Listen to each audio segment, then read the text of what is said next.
6 capítulos e aí começar a lançar um por semana, enquanto a gente grava os últimos 6.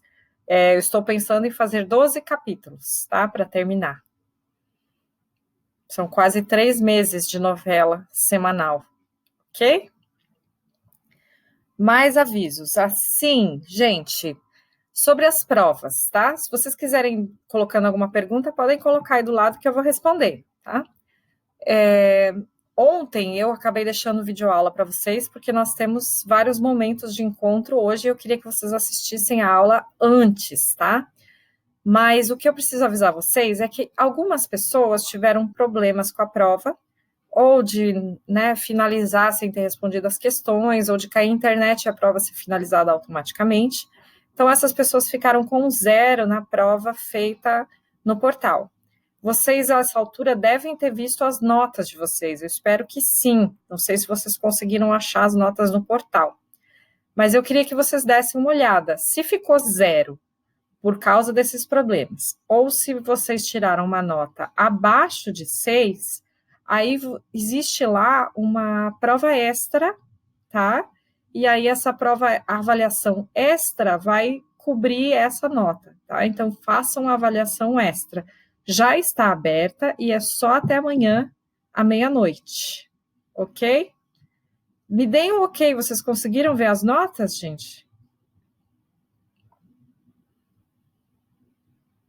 Sim? Tá. Como assim vídeos excluídos, Kaique?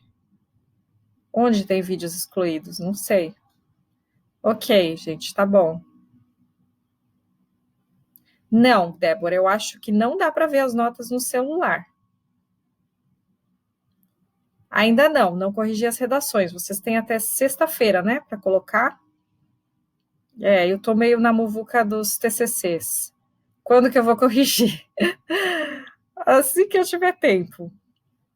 Eu tenho que fechar essas médias, colocar no portal. Não, eu sei, Júlia, mas é que parece que a gente está mais livre, mas não tá, parece que não rende aqui.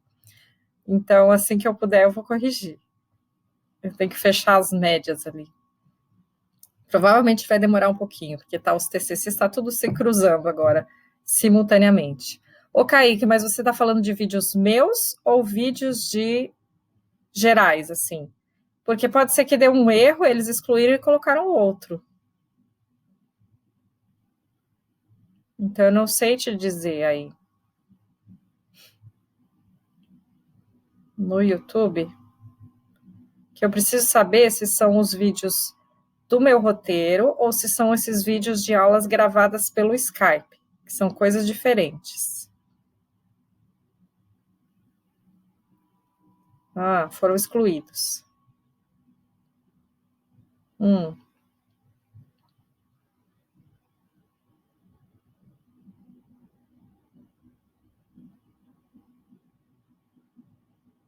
Você está falando de vídeos do Skype, é isso? De aulas gravadas?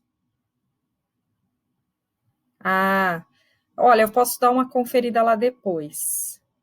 Porque assim, a gente manda, mas não é nós que colocamos lá no canal do YouTube. Quem controla o canal do YouTube são os responsáveis pela informática lá na escola. Então, a princípio, eu não coloco nem excluo nada.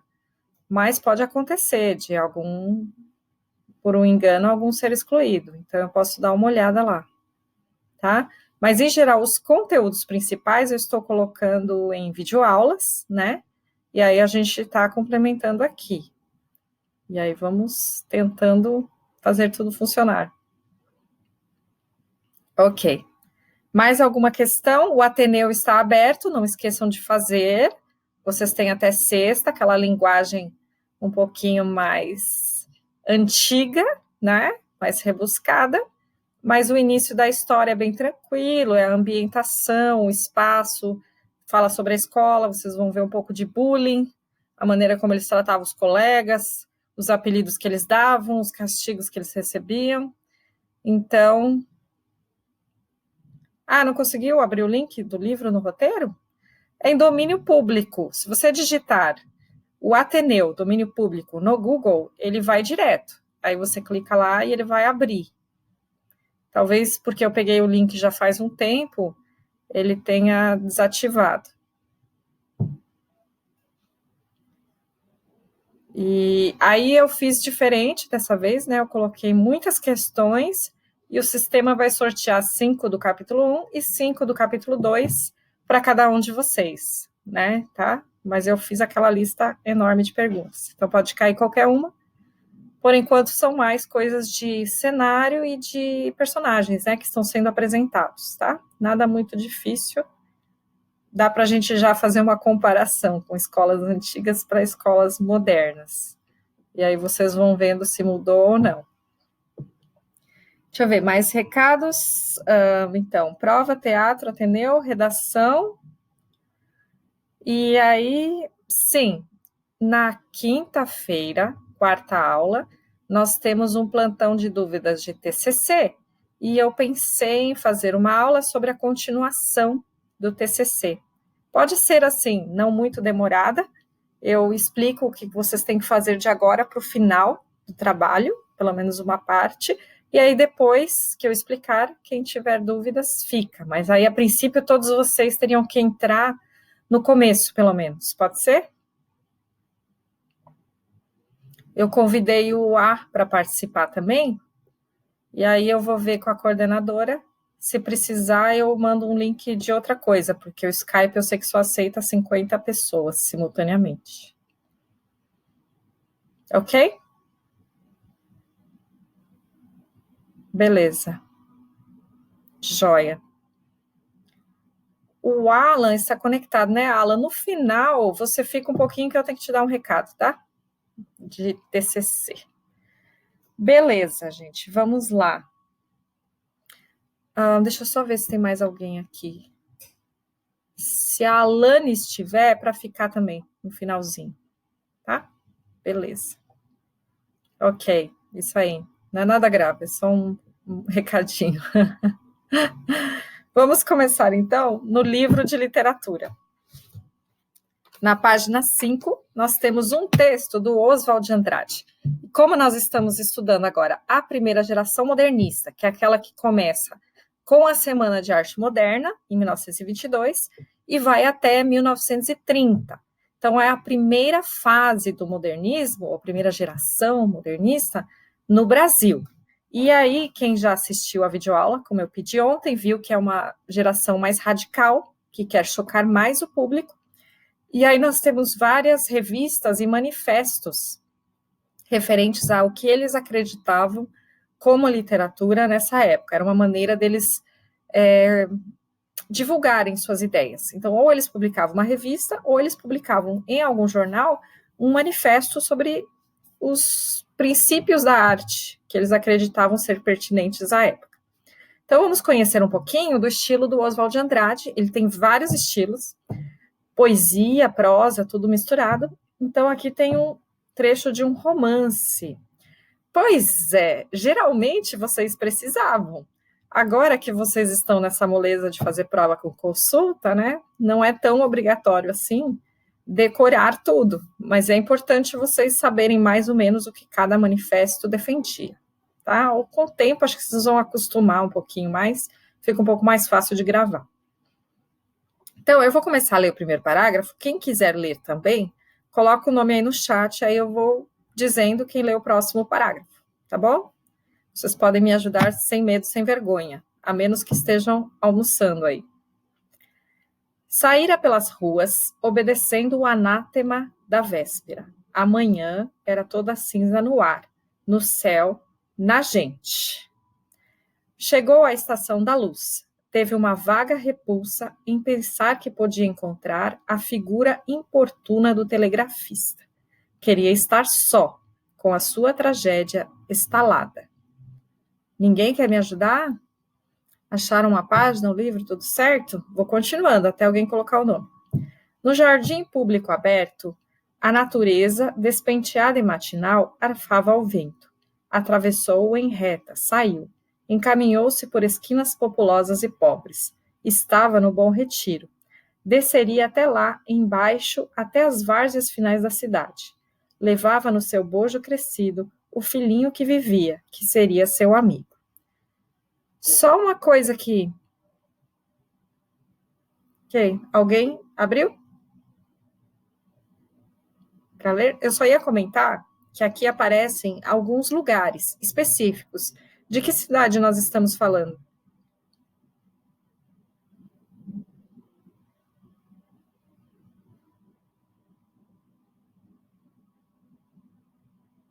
São Paulo. Nossa, que resumido. SP, exatamente. São Paulo. Lugares que nós conhecemos, não é isso? Bom Retiro, Estação da Luz. Exatamente. Depois a gente vai conversar um pouco sobre o porquê dele delimitar e especificar. Mas lembrem que a Semana de Arte Moderna ocorre aqui, né? Os escritores daqui. Continuando. Bondes passavam pejados de populares, garotos brincavam em bandos maltrapilhos, carroças iam lentamente. Chegara a uma rua sem calçamento, que se perdia no campo. Penetrou numa estrada terrosa, aberta na relva pisada. Em sua frente desenhou-se a sinuosidade do terreno onde corria o Tietê. Num porto quieto, carroças recolhiam areia. E o rio apareceu de vidro, a flor das margens calvas. Que tal esse rio, que parece um vidro? Um rio bonito, transparente, né? Não parece com o rio que nós conhecemos. Vacas paravam na distância. Um cãozinho ladrou. A cidade mudara de silhueta. Um vento ríspido agrediu-a. O grande Jesus da torre tutelar do Sagrado Coração dava-lhe as costas. Pensou vagamente em se matar, por vingança, em aparecer boiando nas águas glaciais, como uma Ofélia de gravura. As carroças enchiam-se lentamente de areia peneirada. O quadro simples de rude trabalho atraiu-a. Teve uma vontade de viver assim, entre animais soltos e gente descalça. Virem a página. Um cheiro malsão, vindo da embocadura dos esgotos citadinos, persistia. Já tinha um cheiro ruim. Voltou, refez o caminho andado. Não iria mais para casa. Uma mão persuasiva afastava-a do refúgio antigo, como uma condenação pelos ombros. Não tornaria mais. Alcançou as ruas populosas. Estava perto do jardim. E, de repente, sobre um imenso muro vermelho, desenhou-se, na palidez do dia, uma silhueta lépida de soldado. Trazia uma carabina a tiracolo e andava para cá e para lá. Logo, além, na continuidade intermina do muro, outro soldado apareceu como o primeiro, caminhando também, vigilante e sólido. Eram os fundos da cadeia da luz. Aqueles dois soldados renovavam-se ali, dia e noite, para atirar implacavelmente sobre os condenados que quisessem fugir. Então, vamos lá. Que história é retratada aqui? O que vocês veem?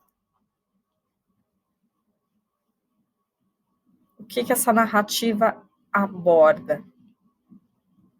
Respondam aí, quem é o personagem principal, o que esse personagem quer, o que está acontecendo?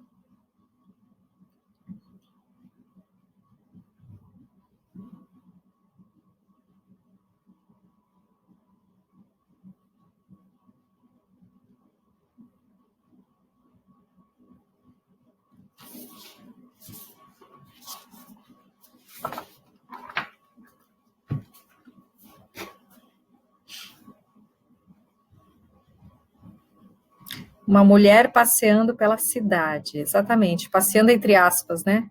Ela está refletindo sobre a vida, pensando até de repente em se matar, né? E ela tem um bebê no colo. Então, assim, vocês veem que esse texto se chama Os Condenados. Então, ele está descrevendo, talvez, pessoas com problemas que se sentem, né, perdidas ou à margem da sociedade. Então, no início, a primeira pergunta eu já vou responder para vocês, o que ele apresenta para nós logo no começo. Então, é a letra E, um panorama da cidade que se transforma e está em constante movimento. Então, os modernistas, eles ficaram muito empolgados com São Paulo, com a modernização, com o crescimento da cidade, com a vinda de muitos imigrantes e tudo que acontecia por aqui. Como a gente conversou, né, eles tinham luz elétrica, estradas, ruas, muitas coisas novas. E eles tinham, assim, um certo orgulho de São Paulo. E eu acho que esse orgulho ainda se mantém. Eu acho que os paulistas têm esse orgulho da cidade ser a mais moderna do país, a mais avançada em vários sentidos. Então, eles estabeleceram aqui o berço cultural e eles querem mostrar a cara dessa cidade em seus textos. Isso, essa é a ideia que todo mundo diz, né? São Paulo tem tudo. Pode ter muitos problemas, mas você acha de tudo, né?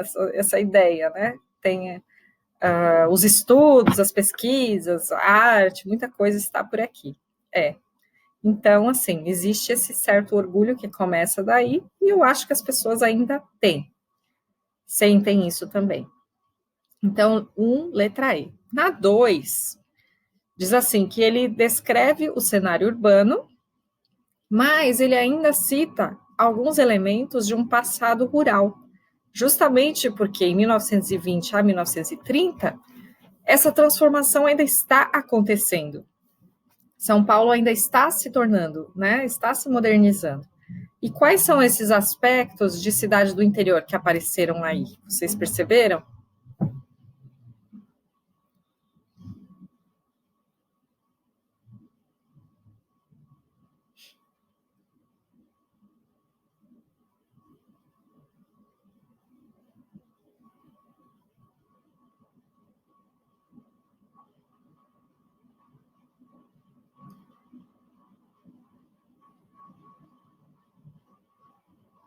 Carroças, ok.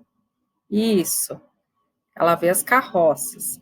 Então, tem carroça, mas já tem estação de trem. Então, você vê uma fase de transição. Os animais soltos, perfeito. Vocês viram ali que tinha vacas, e até a imagem do cachorro latindo pela rua ainda é assim, uma cena mais rural, né, que aparece aí.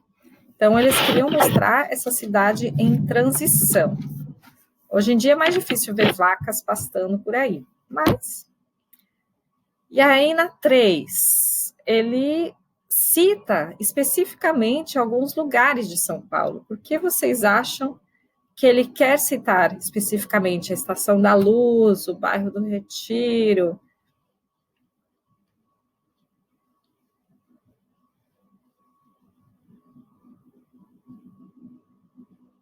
Para nos localizarmos, ok. Mas também, assim, pensa naquela época, quem não fosse de São Paulo não teria muitas imagens, né? Muitas informações a respeito. Então, além de localizar, ele quer apresentar essa cidade para os leitores, né? E aí ele quer definir bem os espaços no sentido de ser bem real, né? Ser bem realista nesse sentido, para que as pessoas que viessem aqui pudessem passar lá na Estação da Luz, aqui passou a personagem do Oswald de Andrade, ou aqui no Bom Retiro, né? Então, exatamente por esse orgulho que eles tinham da cidade, tá? Na 4, ele fala aqui sobre a renovação da linguagem na escrita de Os Condenados. Talvez a gente não perceba tanto isso, porque nós já estamos acostumados com textos modernos, né? Mas, se comparado a um texto do romantismo, por exemplo, que diferença vocês percebem na linguagem de um texto do romantismo para esse texto agora?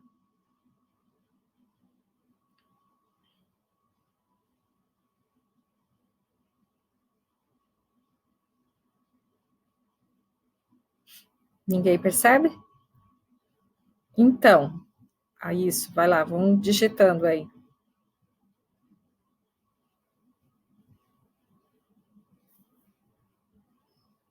Certo? Não mostraria lugares assim com problemas, né? Como o cheiro ruim do esgoto, algumas coisas.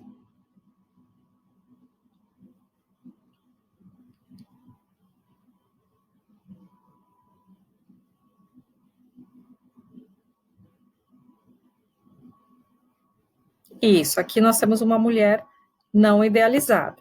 Maior descrição dos lugares, sim, com mais realismo, né? Também o que tem aqui são frases mais curtas do que a gente via, por exemplo, no período do romantismo.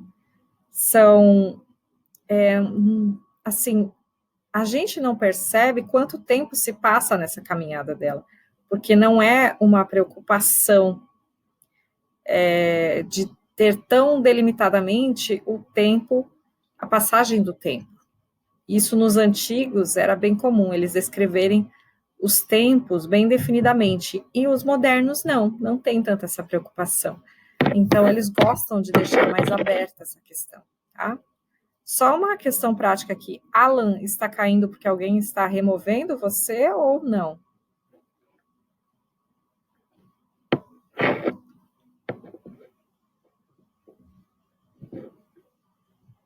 Eu espero que não esteja acontecendo brincadeiras aí, tá? Vamos lá. Continuando. 5. Na letra A. O romance de Oswald de Andrade foi um dos textos literários que representaram o desejo de trazer para a literatura áreas de modernidade. Agora, que coisas modernas são citadas no texto? Nós vimos as coisas que remetem ao passado e coisas que remetem ao ambiente rural. O que há de moderno no texto, que ele cita para mostrar a modernidade de São Paulo?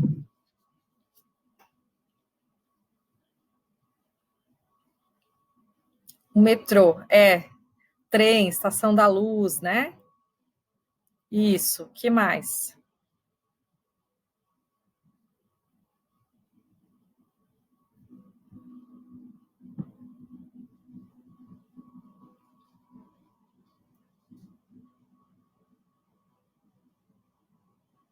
Tem mais umas coisinhas. Ruas populosas, ok.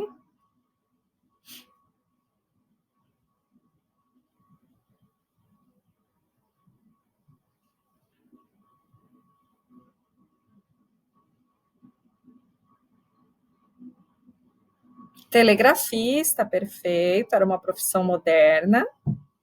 Tem mais uma coisinha, vamos ver se vocês matam a charada. Porque nós tem as carroças, mas já tem o trem. Tem mais uma coisa que ainda...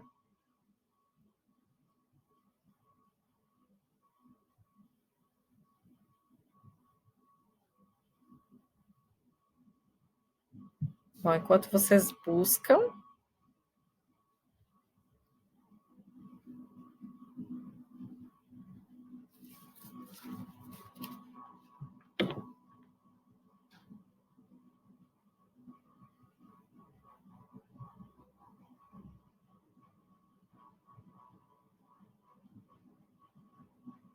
Isso, construções, exatamente, construções cada vez maiores, até o próprio presídio bem guardado, que ele cita, e tem também mais um meio de transporte, que é o bonde, né? O bonde também já era uma coisa moderna, tá? Na B, então, vocês citaram as modernidades, agora o que há de traços de modernidade ele quer exemplos, né, da linguagem moderna nessa época, e aí são as frases curtas, né, vocês não precisam copiar um trecho, mas se vocês observarem, vocês vão ver que as frases são bem curtinhas. Esse estilo chegou nessa época do modernismo e ficou, tanto é que até hoje esse estilo de frases curtas é o mais considerado, né, o considerado melhor para a gente ler mais rápido, ler mais fluentemente, frases que deem uma dinâmica melhor para o texto. Vamos virar a página. Na página 8, tem algumas coisas do contexto. O contexto histórico é o mesmo da Semana de Arte Moderna, que nós já vimos, só que agora tem umas questõezinhas a mais, que estão ali na página 8, no 1, 2, 3, 4, quinto parágrafo, onde diz assim, mescla social. Ali na terceira linha, até se vocês quiserem sublinhar ou marcar, diz assim, as ideias socialistas e anarquistas, cada vez mais difundidas, alimentavam as greves sindicais, que tinham como objetivo a luta por melhores salários e por condições de trabalho mais justas. Então, assim, já fala da greve geral que ocorreu em 1917, né, que foi antes da Semana de Arte Moderna, e que mostrou que eles tinham uma organização maior do que se imaginava. E ali começam, então, a ocorrer greves e lutas por essas condições. No outro parágrafo, tem ali onde diz a burguesia industrial paulista, construiu uma ideologia que se espalhou por todo o país. São Paulo havia se tornado um estado moderno, além de uma potência econômica e cultural. Então, eles gostavam de transmitir essa ideia cosmopolita, de cidade grande, de movimento, de tudo mais, tá? Na página 9, vocês têm ali uma lista dos manifestos, e no quadradinho em cima está aquela revista que começa a minha videoaula, que é a revista Claxon, tá? Então, todas essas aqui eu expliquei na videoaula direitinho. E aí nós vamos para a página 10, em Poema Poética de Manuel Bandeira, tá? O Manuel Bandeira, ele tem participações escritas mais antigas, mais tradicionais, mas ele abraça o modernismo com toda a força. Ele assume a Semana de Arte Moderna e passa a escrever como modernista também, junto com esses escritores. E aí agora que ele entra nos nossos estudos. Então, na semana que vem, nós vamos ver cada autor da primeira geração modernista, e ele é um deles, tá? Então, eu vou ler aqui o poema Poética. Estou farto do lirismo comedido, do lirismo bem comportado, do lirismo funcionário público com livro de ponta expediente, protocolo e manifestações de apreço ao senhor diretor. Estou farto do lirismo que para e vai averiguar no dicionário o cunho vernáculo de um vocábulo. Então, pausando aqui um pouquinho, ele está xingando, lirismo aqui se referindo à poesia, a poesia que é muito quadrada, muito certinha, que presta satisfações, que elogia os mais fortes e que procura palavras difíceis do dicionário. Então, ele está xingando os movimentos anteriores. Abaixo os puristas, todas as palavras, sobretudo os barbarismos universais, todas as construções, sobretudo as sintaxes de exceção, todos os ritmos, sobretudo os inumeráveis. Estou farto do lirismo namorador, político, raquítico, sifilítico, de todo lirismo que capitula o que quer que seja fora de si mesmo. De resto, não é lirismo. Será contabilidade, tabela de cosseno secretário do amante, exemplar, com 100 modelos de cartas e as diferentes maneiras de agradar as mulheres, etc.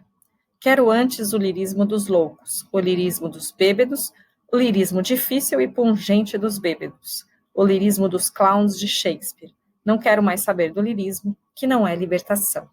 Então, ele mesmo se revolta contra a poesia anterior, que era muito quadradinha, e aí é uma referência explícita contra os parnasianos, né, que gostavam daquela forma bem quadradinha de escrita, com palavras mais difíceis, com uma métrica certinha. Então, ele quer o lirismo difícil dos bêbados. Aqui, bêbado é bêbado, né? Uma escrita antiga.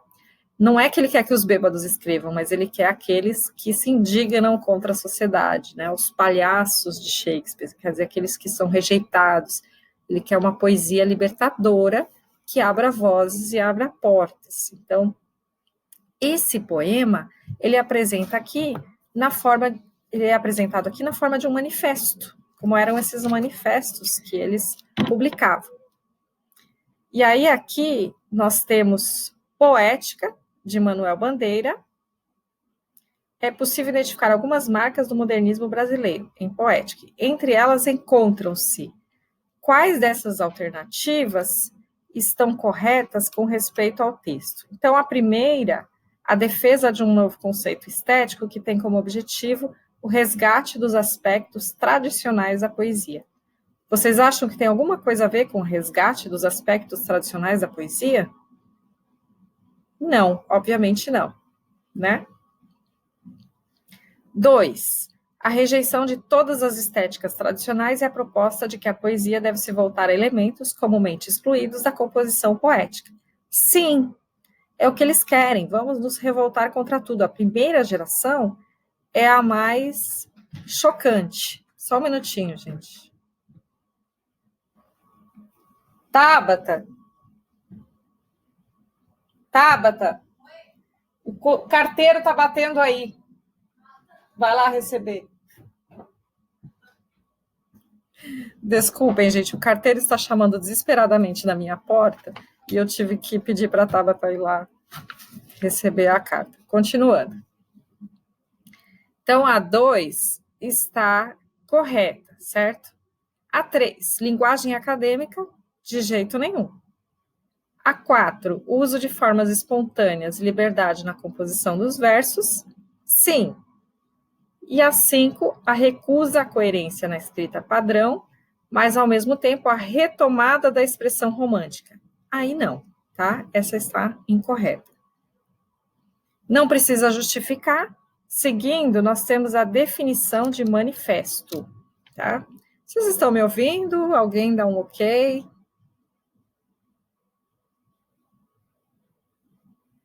Ok, vocês são uma turma muito calada, gente. Beleza. Tá todo mundo almoçando com a aula ligada lá, né? Beleza. Obrigado pelas respostas. Nós temos aqui algumas definições do que é um manifesto, que é a maneira como eles costumavam mostrar as suas opiniões nessa época, né? Muito raro hoje, né? Se a gente abrisse o jornal, manifesto sobre a poesia hoje, manifesto, mas na época era comum eles publicarem em revistas ou em jornais.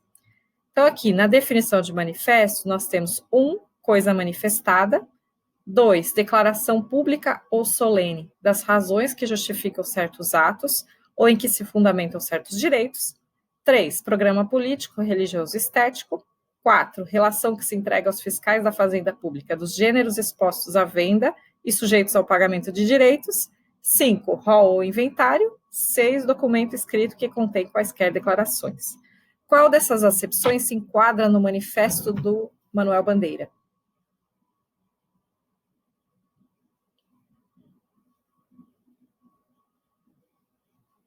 O que vocês acham que é a melhor definição para esse poema de Manuel Bandeira como um manifesto?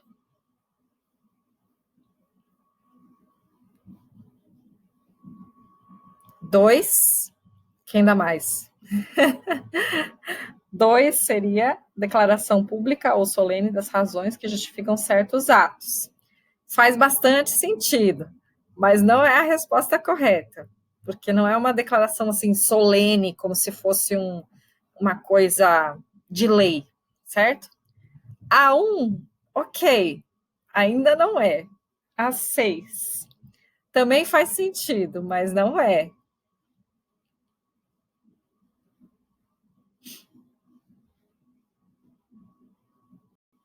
3, matou, Kaique. Porque é um programa estético. É que a gente vê ali programa político, religioso, mas é um programa estético. É como se fosse um conjunto de crenças. Por isso que parece um programa político ou um programa religioso, que diz o que as pessoas dessa época acreditam. Então, o que ele usa é esse modelo. Eles usavam esse modelo, como se fosse um conjunto de crenças, tá? E aí, o que ele quer dizer quando ele diz abaixo os puristas? Ele está contra quem? Aí, aqueles que são adeptos de uma poesia de linguagem tradicional. Sim ou não?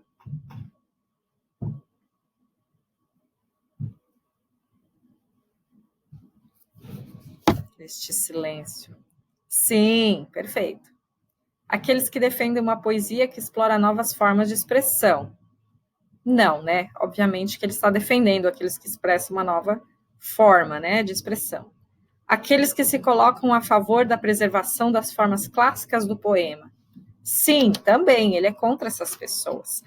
Tanto é que vocês devem lembrar que eu falei do Monteiro Lobato, né, brigando e publicando contra a Semana de Arte Moderna, que ele achava que a poesia deles era uma coisa passageira, sem fundamento, que era, digamos assim, uma frugalidade, algo que ia passar.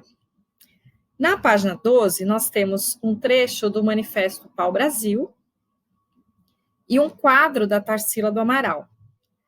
E aí, eu vou ler, então, esse trecho e depois nós vamos comparar com o quadro e ver o que eles têm de comum, tá? A poesia existe nos fatos, os casebres de açafrão e de ocre nos verdes da favela, sob o azul cabralino, são fatos estéticos. A poesia pau-brasil, ágil e cândida como uma criança. A língua sem arcaísmos, sem erudição, natural e neológica. A contribuição milionária de todos os erros, como falamos, como somos. Só não se inventou uma máquina de fazer versos, já havia o poeta parnasiano. Nossa época anuncia a volta ao sentido puro. Um quadro são linhas e cores, a estatuária são volumes sob a luz. A poesia pau-brasil é uma sala de jantar domingueira, com passarinhos cantando na mata resumida das gaiolas, um sujeito magro compondo uma valsa para a flauta, e a maricota lendo jornal. No jornal anda todo presente. Então, aqui a gente vê alguns dos princípios que eles defendiam, né? Os temas das poesias deles poderiam ser os fatos, as notícias, as casinhas, a favela, né, que em movimentos anteriores eles não iam falar de coisas relacionadas à pobreza, línguas sem arcaísmo, sem erudição, sem frases, sem termos muito complexos. E aí aquele xingamento direto aos parnasianos, né? Só não se inventou uma máquina de fazer versos, já havia o poeta parnasiano.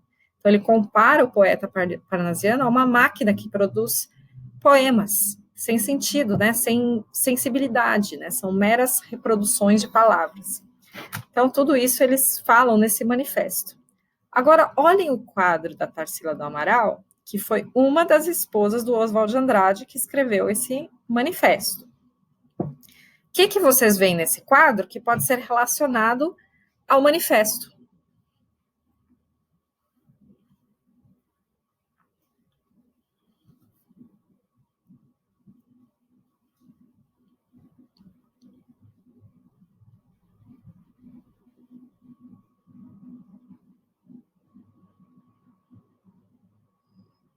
As casas, casinhas, exatamente.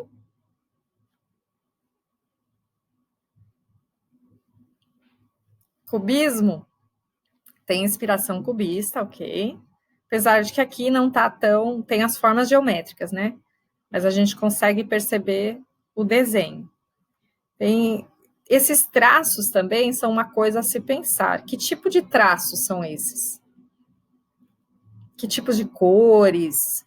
O que a Tarsila fazia nas obras dela aí?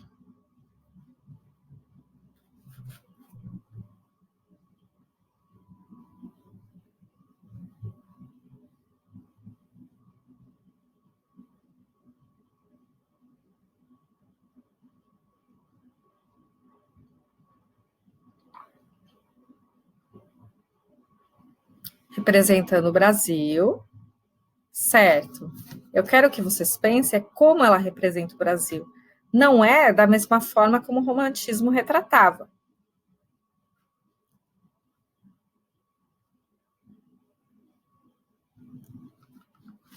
Pensem no tipo de linha e traço dela. O que vocês diriam que esse tipo é? Ou falem mais sobre o que vocês veem nesse quadro.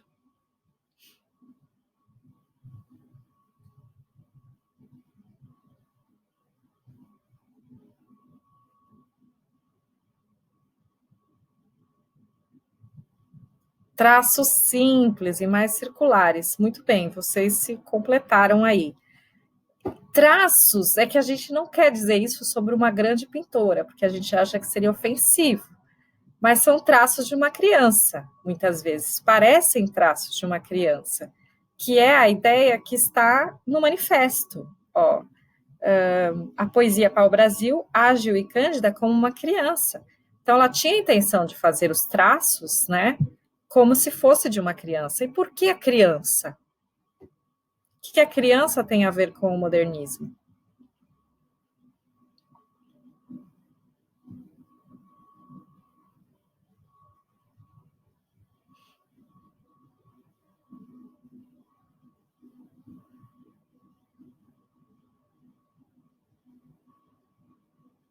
Algo novo, muito bem.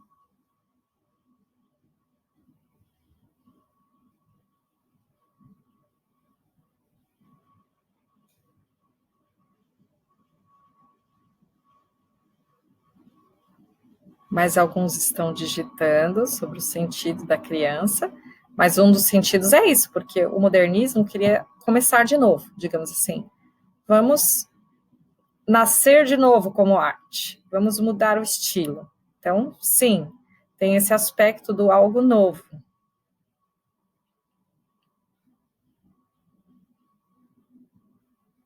Ingênuo, uma visão mais simples das coisas, exatamente. Isso, até aquela questão de fazer textos eruditos, obras super difíceis, agora eles querem uma coisa mais simples, mais natural.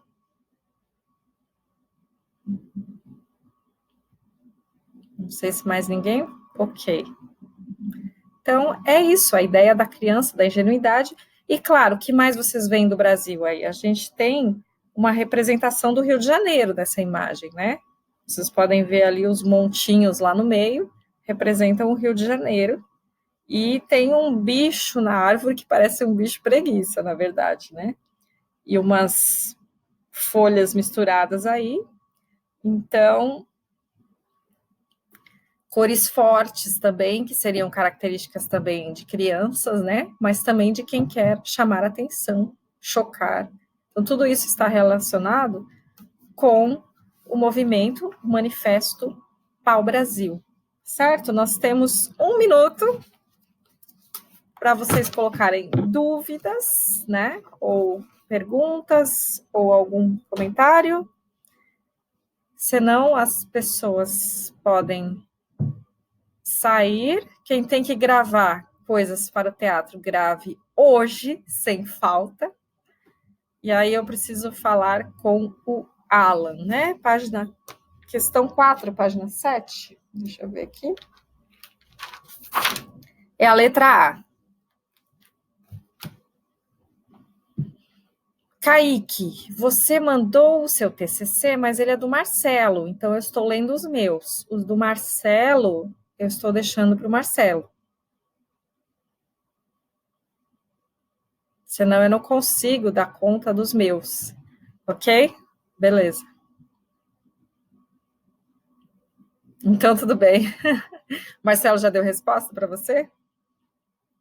Ele está lendo também. Estou passando e ele está lendo, tá?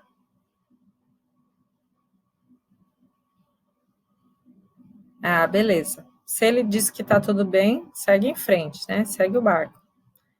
Débora, recebi o seu e encaminhei para a sua orientadora. Isso.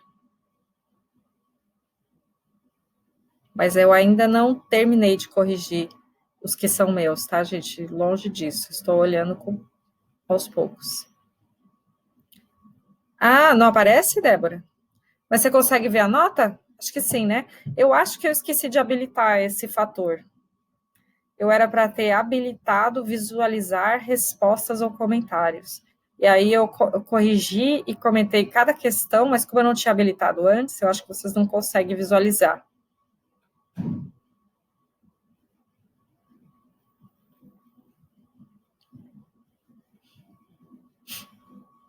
Nas próximas eu vou deixar habilitado isso, que eu estou aprendendo.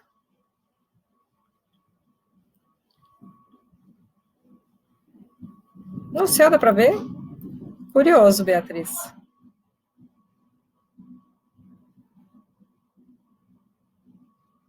Vocês são privilegiados.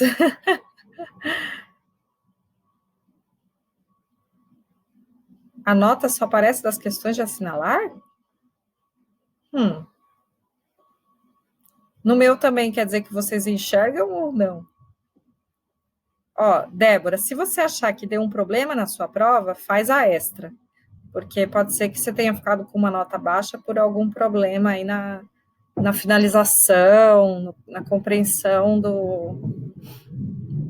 dos próprios sistemas. Porque todas as questões discursivas eu tive que corrigir uma por uma. Agora, aconteceu de eu pegar respostas em branco. E aí eu não sei se vocês não digitaram ou se o sistema não gravou a resposta. Então, pode ser que esse seja o caso da sua prova. Pode ser que tenha ficado como respostas em branco.